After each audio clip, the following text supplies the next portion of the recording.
kala ka yaale ndi leydi me wiyetendi lagine andu ɗum hino e téléchargement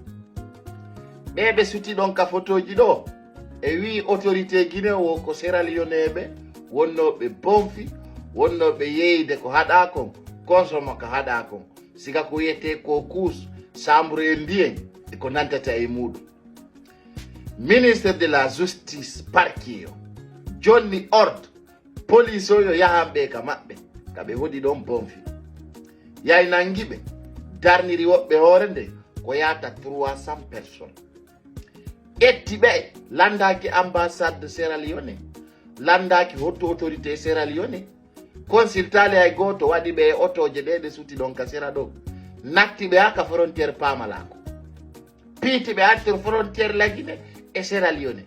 woɓɓe ala kaydi woɓɓe ala passeport ji c'est à dire kaydi fo sala ko identifie ko Sierra Leone ɓe kadi wi ɓe natta joni noon ndaare si lanɗo janga o huway masiba ndaare si lanɗo faama o huway nambara ay tum Mamadi Doumbouya ko comme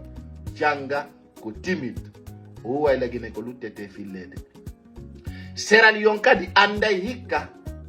komin soñji kon e ndi leydi ɗo sina ɗum sa nangi neɗɗo e nder leydi a duwa noddude ambassade makko on consulta mo yamo o citoyen jomano ɗo mo wadde ɗum ɗo e ɗum ɗo e ɗum ɗo walle men o iwa ɗo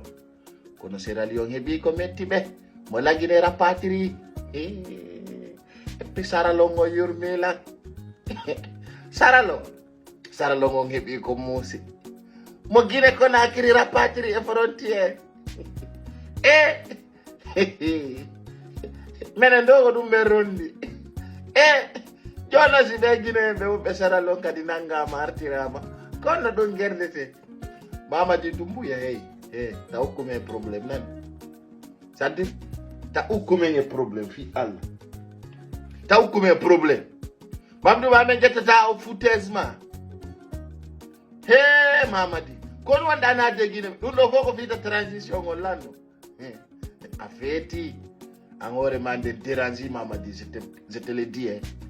te le dis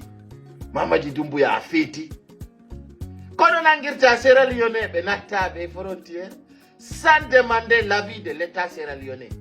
malgré probléme jano no entre président Sierra Leone on e Mamadi Doumbouya min fuɗɗinoke yewde ɗum kadi min feynina e sallah no jaaɓi haray ɓe waɗaɓe ɗum ɗo no yurmi africain jo taw doaka nangude africain jo natta ay si lagine ɓe hettike seeɗa si Guinée en hettike wallahi billahi tallahi lagine wawa Angola si Guinée jo hetti fino fan sa ala hani Allah no privé no jonna e lamɓe huɗaɓe ko siga ɗi anniji ɗo sina ɗum Guinée jo mara droit ara ɗaggol Sierra Leone jo ɗo hande Sierra Leone fof no fini jooɗi ngal kono ɓe waɗi Guinée voilà les conséquences no hulɓini hino hawni